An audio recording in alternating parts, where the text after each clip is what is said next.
Finally, let us remember that the conservation of our natural resources, though the gravest problem of today, is yet a part of another and greater problem to which this nation is not yet awake, but to which it will awake in time, and with which it must hereafter grapple if it is to live: the problem of national efficiency, the patriotic duty of ensuring the safety and continuance of the nation. In the wise words of Theodore Roosevelt, conserving natural resources and land has always been needed for the prosperity of our nation, but American conservationists have had to battle for that message to be heard. Throughout the late 19th century and early 20th century, the demand for set-aside land reserves sparked debate between American politicians as to how they were going to protect the country's ever-diminishing resources. But above all, there was one act that set into place a new system to secure America's land for the future. The Organic Act of 1916 revolutionized the conservation movement in America by creating a unified National Park Service which established rules and regulations to protect the parks and American land for future generations.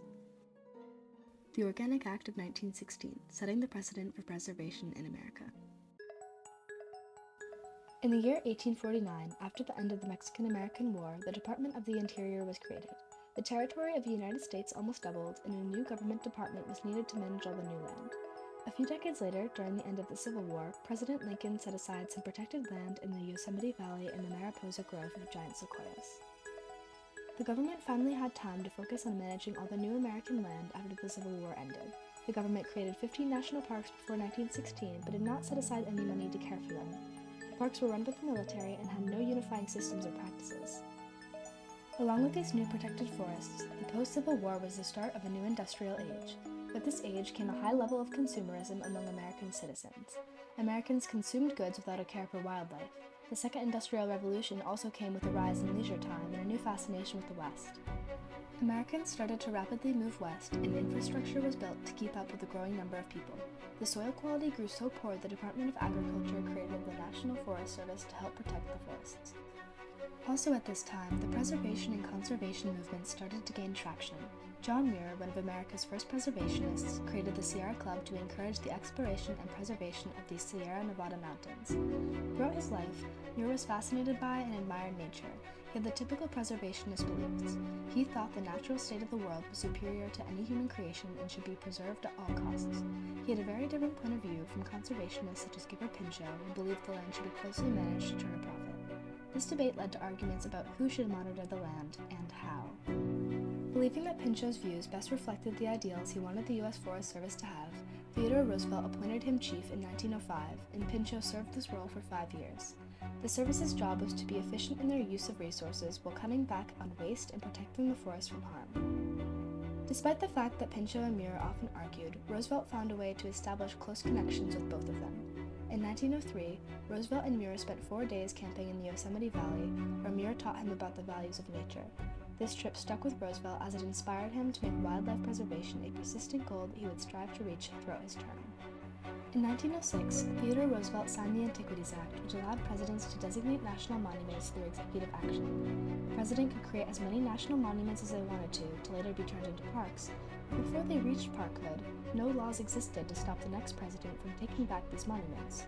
This posed the question, which better benefited the nation, quickly creating national parks or making sure they lasted for good? In order to solve the issue of debate between politics and preservation, Gifford Pinchot organized the Governors' Conference of May 1908. Prior to the Governors' Conference, there was a separation between politics and the preservation movement. This meeting brought the two groups together in a way that fostered positive change. The participants discussed how to preserve the land and resources of the parks, considering this the most critical problem the nation faced at the time. But during the Governors' Conference, the Forest Service and its supporters pushed against the creation of a National Park Service. They believed it wasn't necessary and that the two services would be too similar. However, the conservation movement began to gain traction around 1915, with people such as Stephen Mather, a wealthy businessman and owner of a borax farm from Chicago, leading the way. On August 25, 1916, the National Park Service was created under the Department of the Interior. The National Park Service was tasked with looking after the land, resources, and wildlife present in the 15 national parks around America. Due to his intense loyalty to the park system, Mather was appointed the first director of the National Park Service. As newly appointed director, Mather undertook the responsibility of creating a new system. Since the Organic Act created a specific service just to take care of America's national parks, the Act's intended mission was to allow everyone in America to enjoy these lands while protecting the lands from harm. Despite how genius a single park service seemed, the Organic Act was still an act of Congress. It took a while to be put into effect and to start making a change in the nation. However, under Mather's direction, comprehensive and detailed plans were created to suit the needs of each park currently in the system at the time. These plans were finally put into action in 1918. However, the action America needed to protect the parks didn't stop with the act being passed. Often, Congress had more pressing matters to attend to. In 1917, right after the service was created, America entered World War I. Along with the challenges presented by America's involvement in the war, the limited technology of the time made it much harder to run such an extensive system. Sending information that may take minutes or less now could take weeks in the 1910s. The primary way people sent information was through letters or telegraphs, as telephones had a shorter range. Not only was sending information hard, but the tourists and government officials traveling to the parks in person also struggled. Most of America's national parks were and still are located in the western part of the country, so for officials working in DC or along the East Coast, it would mean days of taking the train. Even as the plans were put into place, the Park Service started to focus more on the aesthetic and tourist appeal of the parks. New hotels and lodges were built with a rustic and natural feel, and miles of roads and trails were built. Even with these new advancements in the parks, the focus on aesthetics harmed the animals. Instead of being respected as living beings, the wildlife were treated more like tourist attractions, and for the animals who didn't fit the perfect park vision, they were viciously hunted. Animals such as bison and bears were shown off to visitors, often being forced to perform or crammed into small pens. Throughout the 1910s and the 1920s, the Park Service had the mindset it could operate without scientific data or reasoning. When scientists such as George Melendez-Wright joined the service, they made huge advancements in biology and ecology, and the Park Service's attitudes started to change. George Melendez-Wright was fascinated by nature and animals throughout his life. In 1927, he graduated from the University of California's College of Forestry and then became a park ranger in Yosemite National Park. Disturbed by the way that the animals were treated, he conducted the first wildlife survey of the national parks in 1929. He collected data on the fauna of the western parks concerning their living conditions. He completed the survey 4 years later and had collected invaluable data about the animals living in the parks. Wright's research caused the Park Service to make wildlife evaluation and care a top priority in the parks. Wright was later appointed chief of the Wildlife Division in the National Park Service. Despite the Park Service's flawed past, Wright and his group of scientists changed the park system for the better. Without a service to conduct his research within, Wright wouldn't have been able to protect America's wildlife in the way he did. Because of the Organic Act, the National Park Service brought forward new opportunities for Americans to learn how to better take care of the environment. However, in the 1940s and 50s, the National Park Service started to see the effects of World War II. The war had reduced the National Park Service to a fraction of what it was before, becoming merely a skeleton of its former glory and only providing the bare minimum of care. But during the environmental movements of the 1960s and 70s, the National Park Service started paying closer attention to the environment and native lands, even sparking modern-day environmental action. The General Authorities Act of 1970 created an amendment to the Organic Act. It redefined the national park system's role to include purposes such as park, monument, historic, parkway, recreational, or other purposes. The Redwoods National Expansion Act of 1978 also helped evolve the Organic Act. It stated that all activities conducted through park management should be true to the original idea of the National Park Service unless otherwise specifically directed by Congress.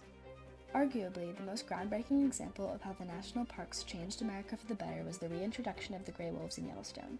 In 1995, the wolves were reintroduced to the greater Yellowstone ecosystem on January 12th. By balancing the relationship between predator and prey in the park, the reintroduction of the wolves was a major step toward returning the parks to their natural state.